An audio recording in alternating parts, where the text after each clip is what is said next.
જ્ઞાન ઘટે કોઈ મુંટકી સંગત, ધ્યાન ઘટે બિન ધીરજ લાયે, પ્રીત ઘટે કોઈ મૂંગે કે આગે, ભાવ ઘટે નિત હી નિત જાયે, સોચ ઘટે કોઈ સંત કી સંગત, રોગ ઘટે કઈ ઓસડ ખાયે, કવિ ગંગ કહે સુન શાહ અકબર, દારિદ્ર ઘટે હરી કો ગુણ ગાયે.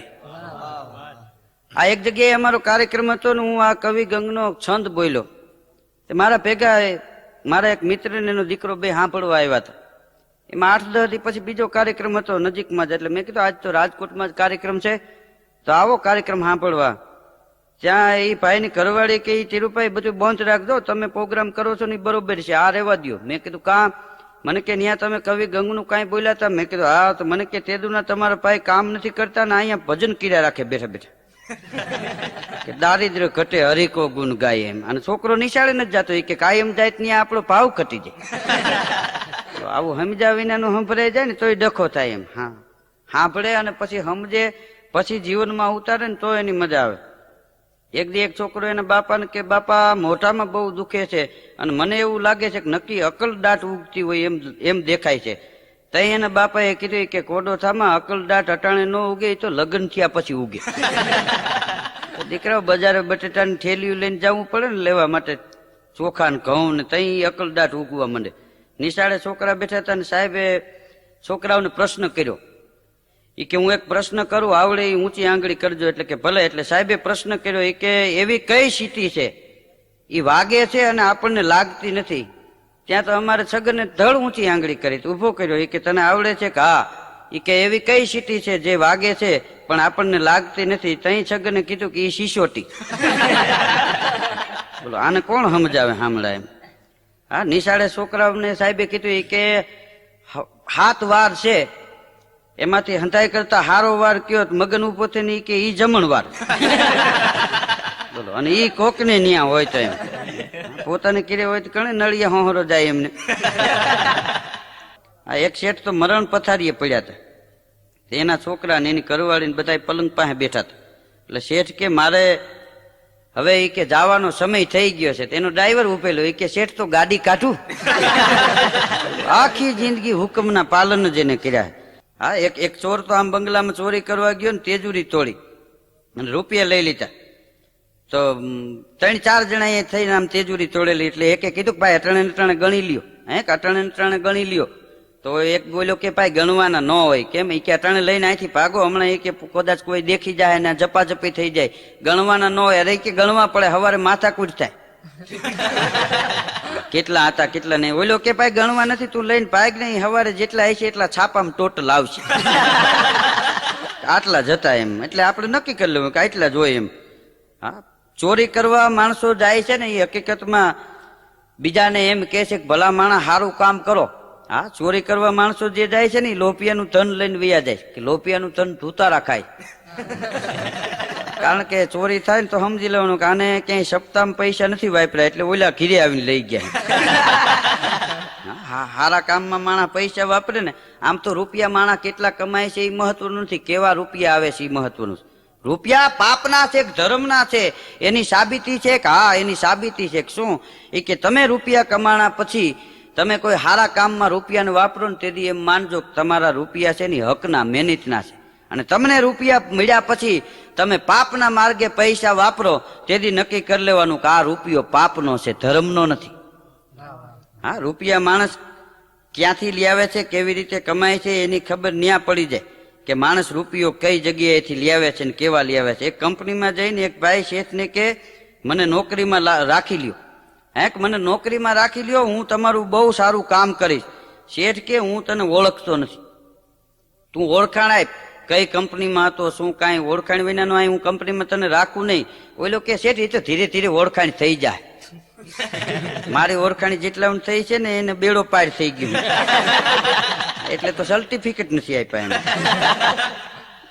હા, એક શેઠ એના નોકરને કે મહેનત કરી અને કાંઈક સારું કામ કરો.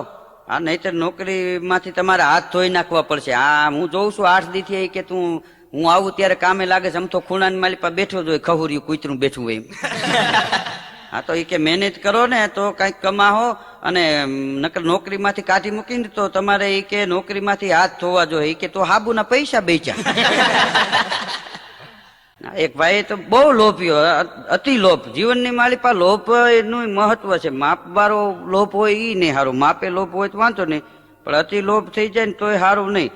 આ એક ભાઈને કાંઈ સંતાન નહીં, લગ્ન થયા એને 10 વર્ષ થઈ ગયેલા.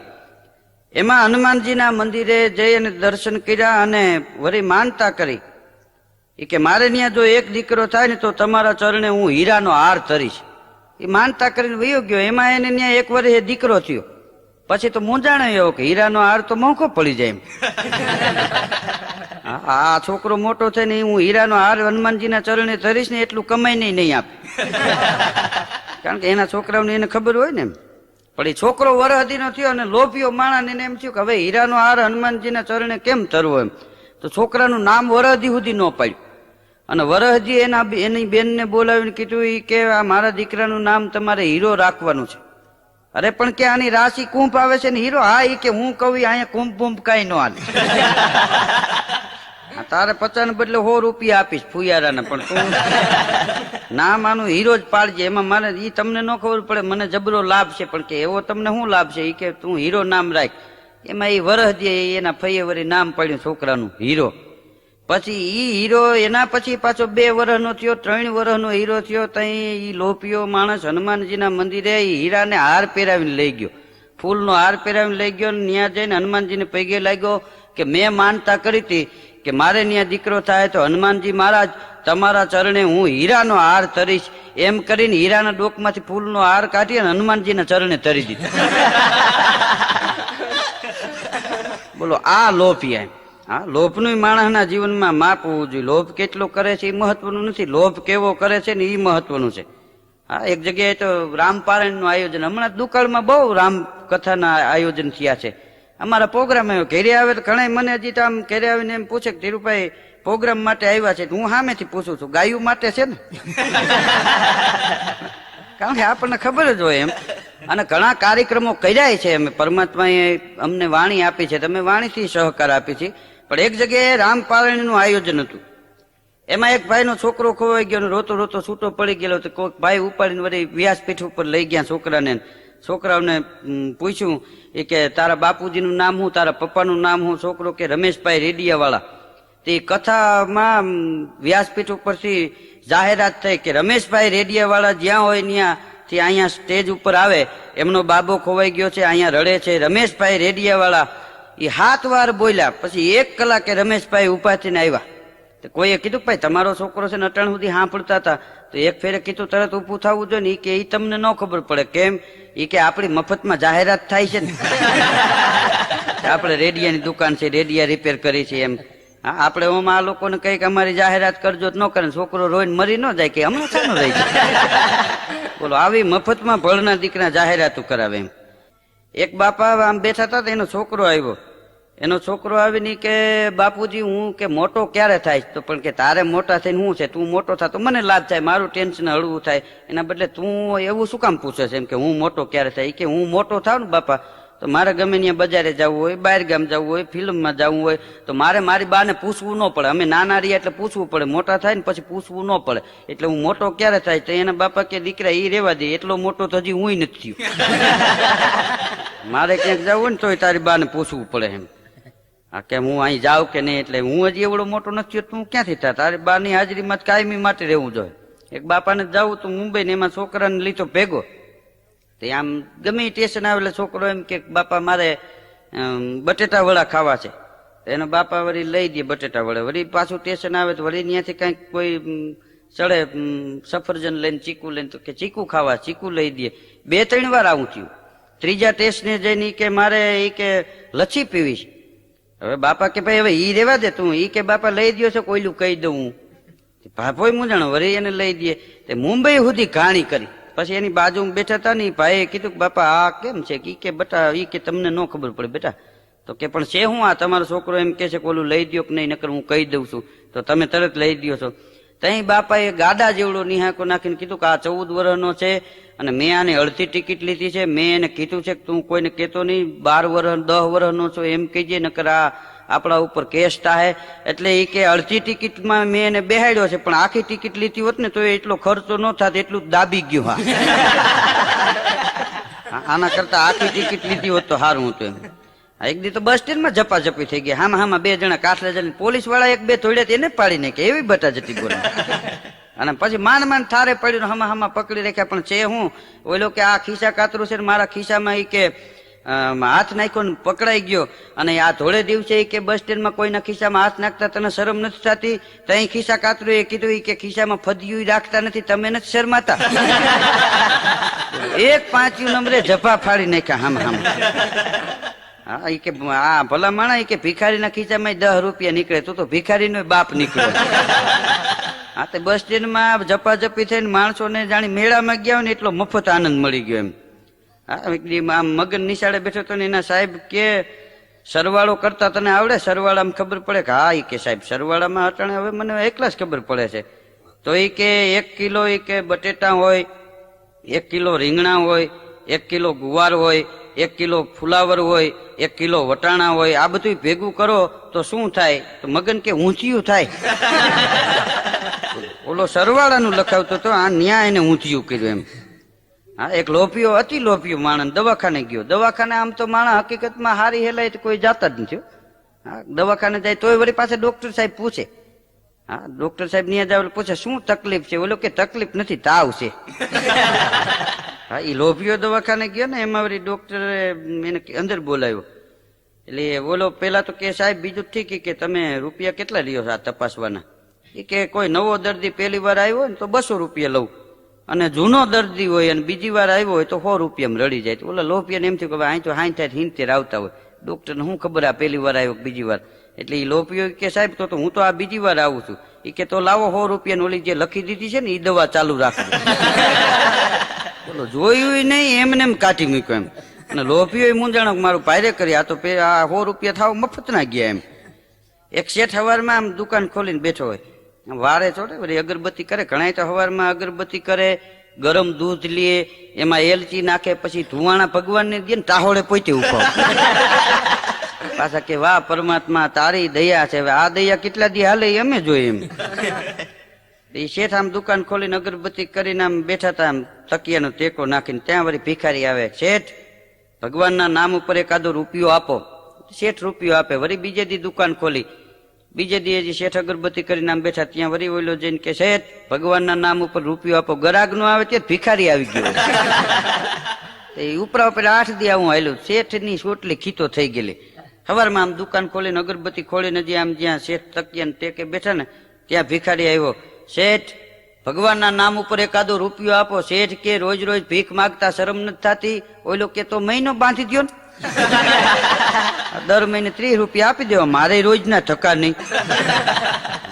એક જણો દવાખાને ગયો, એ કે સાહેબ કે આંખોમાં તકલીફ છે. ડોક્ટર કે ભાઈ આંખોમાં તકલીફ છે તો આ દવા લ્યો. એ દવા મોંઘી હતી એટલે એને લીધી નહીં. પછી મને એ ખબર, મેં કીધું આને આંખની દવા લીધી હતી શું થયું એમ. પછી મેં એને કીધું કે પોર તને આંખોમાં તકલીફ થઈ ગઈ હતી, દવા લીધી, લખી દીધી હતી, દવા તે લીધી નહોતી. એ મને ખબર હતી. તું દવા લેવા ગયો નથી, સીધો ઘેરે વયો ગયો. તો આંખોમાં કેમ છે? મને કે હવે પછી લગ્ન થઈ ગયા ને તો એ આંખોના નંબર પગના તળિયે ઉતરી ગયા. જો 2 પગમાં મને કે કપાસ્યું થઈ ગઈ. પણ એ સારું, એ કે 8 દી ને 8 દી કાપી નાખું છે. આ નંબર કાપવા ક્યાં જવાય? એટલે મને કે જેને આંખોની તકલીફ હોય એને લગ્ન જ કરાવી નાખો. એ નંબર છે એ તળિયે વૈયા આવે એમ. હા એ એક કેદી આમ સામો ઉભો રહ્યો ન્યાયાધીશની સામે. તો જેલર સાહેબે કીધું કે ભાઈ તું અહીંયા સામો ઉભો છો ન્યાયાધીશની સામે, પણ આમાં કદાચ તારો કેસ કેવો હાલે કાંઈ નક્કી નહીં. પણ બન્યું એવું, એ કેદી આમ ન્યાયાધીશની સામે ઉભો રહ્યો ને ન્યાયાધીશે કીધું કે સવારના પોરમાં તને ફાંસીએ ચડાવવામાં આવશે. તો ઓલો કે સાહેબ કે સવારનું રાખો, મને હાંજે જ ફાંસી બળી જાવી જોઈએ, સવારના પોરમાં નહીં. પણ કે તને અહીં કાયદો છે ને સવારમાં ફાંસી ચડાવે તને હું, તારે ફાંસી હાંજે ચડવું સવારે ચડવું. એ કે સવારના પોરમાં ફાંસી ચડાવો ને દી બગડે. એને ક્યાં ફાંસી ચડાવ્યા પછી પાછું ફૂલે કામ ફેરવું હોય? ફાંસી થી કે હાંજે જ મળવી જાય, સવારના પોરમાં દી બગડી જાય, આખો દી મજા ન આવે કે અમને. હા ડોક્ટર સાહેબ આમ બેઠા હતા ને એમાં એક દર્દી આવ્યો. દર્દી કે સાહેબ કે તકલીફ બહુ રહે છે હો મને. પણ કે હું એટલી બધી તકલીફ રહે છે? એ કે તકલીફની વાત જવા દો. હું દવા લઈને અહીંથી ગયો ને એને વરસ થયું 1.5, તો હજી મેળે નથી આવ્યું. પણ મેળે નથી આવ્યું એટલે કે શું છે? એ કે આ વખતે દવા તો મારે લેવી જ નથી, હું પૂછવા આવ્યો છું. શું? એ કે 1.5 વર્ષથી મને શરદી થઈ ગઈ અને દવા લઈ ગયો ને તમે એમ કીધું કોઈ દી નાતો નહીં, તેદુનો નાયો નથી એટલે હવે નાવ તો વાંધો નહીં. તો એ ડોક્ટરને એમ થયું કે આવા નવા આયલા હવે અમારે શું કાઢી લેવું. પણ હારા જીવનની માણસના જીવનમાં મજા છે. માણસનું ખોળિયું મળ્યું એ મહત્વનું નથી, પણ હારો હાર માનવતા હોય ને એ માનવતાની મજા છે. ઘણા તો બેઠા બેઠા પોતાનો જ ફાયદો ગોઠતા રાખતા હોય. એક દિવસ એક જણો બસ સ્ટેન્ડમાં જબરજસ્ત પૂઠામાં બોર્ડ મારીને આટા મારે. કોઈ પણ માણસે બાળકથી માંડી 80 વર્ષના સુધીના એ તમામે માણસો એ પાણી ઉકાળીને પીવું. જીવનની માલિપા શરીરમાં કોઈ દી રોગ ન થાય. બધાય માણસને બધાય નાના મોટાને વિનંતી છે પાણી ઉકાળીને પીઓ, પાણી ઉકાળીને પીઓ. તેના ગામનો એ માણસ ત્યાંથી નીકળ્યો.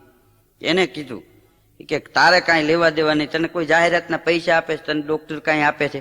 તો કે ના, માનવ સેવા કરવી, પણ કે આવી કોરે કોરી સેવા એ કે એમાં તમને ન ખબર પડે, એમાં મને લાભ છે. શું?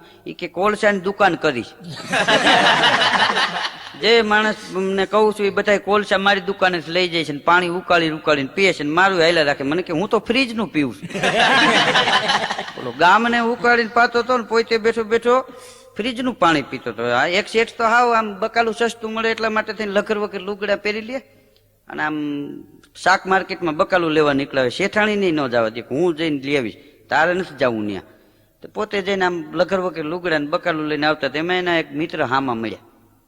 એ કે તમે આવા કપડા પહેરીને કેમ બકાલું લેવા જાવ છો? એ કે બકાલું સસ્તું મળે. ઇસ્ત્રી ટાઈટ પહેરીને જાય ને તો એ રીંગણા વાળો 10 ના 250 છે એમ કે દેતો હોય હાથમાં. એ કે આ વટાણા વાળો 11 રૂપિયાના 250 દે. આ હાવ લકર વકર લુગડા હોય એટલે સસ્તામાં બકાલું મળી જાય. ત્યાં ત્યાંથી ભિખારી નીકળો ને એ હાંપડી ગયો. એ કે તો મારી જેમ કે વ્હાઈટ કોલર લઈને નીકળો, મફત મળે, તમારે લઈ જ લેવું બતાવી. હા, એ કે વ્હાઈટ કોલર નીકળી જાવ તો હાવ એમને મળી જાય એમ. હા, અમારા તો મારો એક મિત્ર છે ગામડાનો, રાજકોટ ગયો, ગમે ત્યાં કુંડારા કાઢીને બેઠો હોય, ગમે એ વેપારીને હેરાન કરે. હા, પેલા તો વેપારી ગામડાનો માણસ આવે એટલે તરત એમ કે ચા પીશો, ઠંડુ પીશો. આવડો આ જાય ને એટલે ચા મગાવે, ચા પી લઈએ, ઠંડુ મગાવે, ઠંડુ પી લઈએ, અડધી કલાક બેહે. પછી વેપારી કે હવે તમારે શું જોઈએ? કે હવાવાર મધરો આપો. વેપારીને એમ થઈ જાય કે આ 3 રૂપિયાનું મધરામ તું 7 રૂપિયાનું ઠંડુ પી ગયો. એટલે ઓળખી ગયા એ નથી બોલાવતા. એમાં એક દી રેડિયાની દુકાનમાં કરી ગયો, રેડિયો આખી દુકાન ફોરાવી નાખી. ઓઈલો કાઢો બધા રેડિયા ચેક કર્યા ને વળી આનો અવાજ કેમ આવે, અવાજ ચેક કરવો પડે. વળી ઓમાંથી પાવર કાઢીને ઓઈલો ઓમાં નાખે. પરસેવો વળી ગયો વેપારીને. એ કે આ રેડિયાનો ભાવ શું છે? કે 1500 રૂપિયા છે, હારામાં હારો રેડિયો, ગેરંટી વરહદીની, આને કાંઈ ન થાય. તો ઓઈલો કે આમાં સ્ટેશન કેટલા પકડાય? બધાય પકડાય. એ કે ખોટું બોલતા ન હોય કે શેઠ? અરે કે અમારી ગેરંટી લખી દે, બધા સ્ટેશન આમાં પકડાય. એ કે તો પોલીસ સ્ટેશન પકડી દે. વેપારીને પરસેવો વાળી દીધો. એ કે પોલીસ સ્ટેશન ને રેલવે સ્ટેશન બે તો ખાસ પકડાવવા. એમ કરીને ચા પીને દુકાનમાં બહાર નીકળી ગયો. આને કોણ સમજાવે? હામડા આને કઈ મોંઘવારી ન નડે. આમ ભિખારી રોડ માંથી બોર્ડ મારીને બેઠો. આમ રોડ ઉપર જબરું પાટિયું માર્યું હતું. એ કે આ સુરદાસ ને આંતડા ભિખારીને કઈક મદદ કરો એવું બોર્ડ મારીને પલોઠી વાળીને બેહેલો. એમાં એક ભાઈ ત્યાંથી નીકળેલા. એને એમ થયું સ્કૂટર ઉભું રાખીને ક્યાં આપવું, પણ બહુ ધર્મ પ્રેમી માણા એટલે રૂપિયાના સિક્કાનો આમ ઘા કર્યો. ત્યાં એક આડી ગાય પડી એટલે સ્કૂટરની બ્રેક મારી. પણ જે લુગડું પાથર્યું હતું, પાટિયું લગાડ્યું હતું કે આંતડાને કઈક મદદ કરો, એ રૂપિયો ઉલડી અને પાથર્યું હતું લુગડું એની બહાર પડ્યો તો ઓલા ઉભા થઈને પાછો લુગડા માથે મૂકી દીધું. એટલે ઓલો સ્કૂટર વાળો કે ભલા માણા કે તું આમાં લખ્યું છે આંતડાને મદદ કરો અને તું તો દેખતો છો આ રૂપિયો તો આમ વયો ગયો. એ કે ભાઈ આ જેને બોર્ડ માર્યું છે એ હાજર નથી, હું તો ટેમ્પરરી બેઠો છું. તો કે આ પાટિયું માર્યું એ ક્યાં ગયો છે? ઈ સુરદાસ કે એ તો ફિલ્મમાં ગયો છે. બોલો, આવા બોર્ડ મારીને માણા રૂપિયા કમાય છે એમ. હા, માણસો ગમે ત્યાં ગમે ત્યાં એનો લાભ ગોતી લે એમ.